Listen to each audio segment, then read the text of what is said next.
Hi, this is Dave Katz with Therapist Consultants, and I have a tip for you. Today I want to talk about client retention or patient retention. You know, what makes people stay with you once they start with you? Well, if they see results, they'll naturally stay with you, but there's some other things you can do.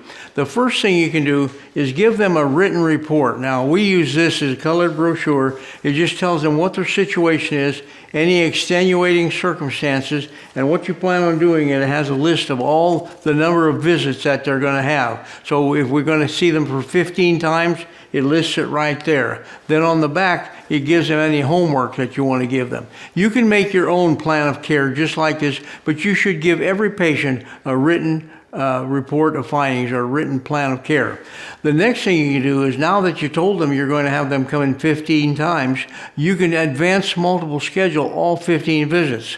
So when they leave on the second visit, and you give this on the second visit, when they leave on the second visit, what you'll do is before they leave, you'll schedule all 15 appointments. Now, if you do those two things, do the written report and the advanced multiple scheduling of all 15 appointments, or however many you do, you'll find that your practice goes up and it never goes back down. Now, there's a few other things you should do. Mostly it involves the phone. First of all, you should send a reminder call or a reminder text to anybody that hasn't been in the last week.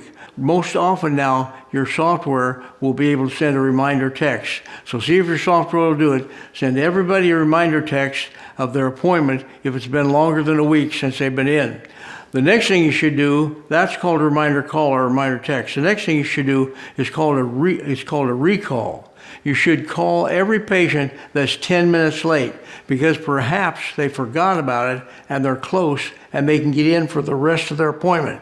So call about, if they miss by 15 minutes, that's called your reminder call, and you can maybe still get them scheduled. If not, you may get them scheduled for later in the week, as opposed to waiting a while to do that call. And the last call you want to do is a reactivation call, and that is if a patient is dropped from under your care and they should not have, their care was not done, you should call them in about 3 months and see how they're doing. Some of them will have backslidden a little ways, not do so well, and you can get them under your care again, and it all goes to help the patients and build your practice at the same time.